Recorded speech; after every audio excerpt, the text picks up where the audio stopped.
গল্পের নাম ভূতের ভুতুম পাখি। একটা গ্রামে ছোট্ট ছেলে রাহুল থাকত।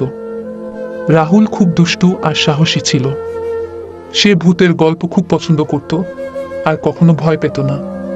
একদিন গ্রামের বুড়ো লোকজন বলল, রাহুল, তুমি যদি সত্যিই সাহসী হও তবে এই রাতে পুরনো বটগাছের নিচে গিয়ে দেখো, সেখানে ভূতের ভুতুম পাখি দেখা যায়। রাহুল মুচকি হেসে বলল, ভূতের ভুতুম পাখি, এ তো মজার কথা।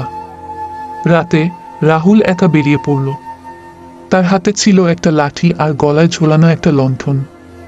গ্রামের শেষ প্রান্তে পুরনো বটগাছটা ছিল, যেখানে যাওয়ার জন্য সবাই ভয় পেত। রাহুল গাছের নিচে এসে দেখল সবকিছু নীরব। হঠাৎ একটা ঝড়ের মতো বাতাস বইতে লাগল, আর সেই বাতাসে একটা কিছুর ফিসফিসানি শুনতে পেল। কিন্তু রাহুল ভয় পেল না। সে জোরে জোরে বলল, ভূতের ভুতুম পাখি, তুমি যদি সত্যি থাকো তবে সামনে এসো। হঠাৎ গাছের ডাল থেকে একটা কিছু নেমে এলো।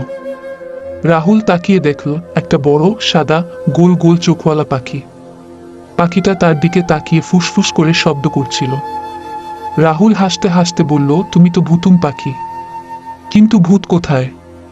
পাখিটা আবার ফুসফুস করে শব্দ করলো, কিন্তু এবার রাহুল লক্ষ্য করল পাখির পেছনে কিছু একটা ঝকঝক করছে। সেটা ছিল একটা ছোট্ট ভূত।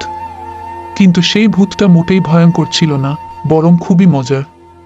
ভূতটা রাহুলকে বলল, আমি আসলে ভয় দেখাতে চাইনি, আমি শুধু পাখিটাকে নিয়ে মজা করছিলাম। রাহুল বলল, তাহলে তুমি পাখির সাথে বন্ধুত্ব করেছ?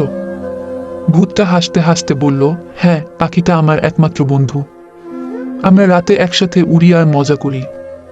রাহুল এবার বলল, তাহলে আমি কি তোমাদের সাথে বন্ধু হতে পারি? ভূত আর ভুতুম পাখি একসাথে বলল, হ্যাঁ, অবশ্যই। এরপর থেকে রাহুল, ভূত আর ভুতুম পাখি প্রতি রাতে একসাথে মজা করত। তারা গ্রামের সবার জন্য নতুন নতুন মজার গল্প তৈরি করত। গ্রামের লোকজন ভাবত রাহুল খুব সাহসী, কিন্তু তারা জানতো না রাহুলের আসল বন্ধুরা ছিল ভূত আর ভুতুম পাখি। শেষ। এই গল্পটি শিশুদের জন্য উপভোগ্য হবে বলে আশা করি।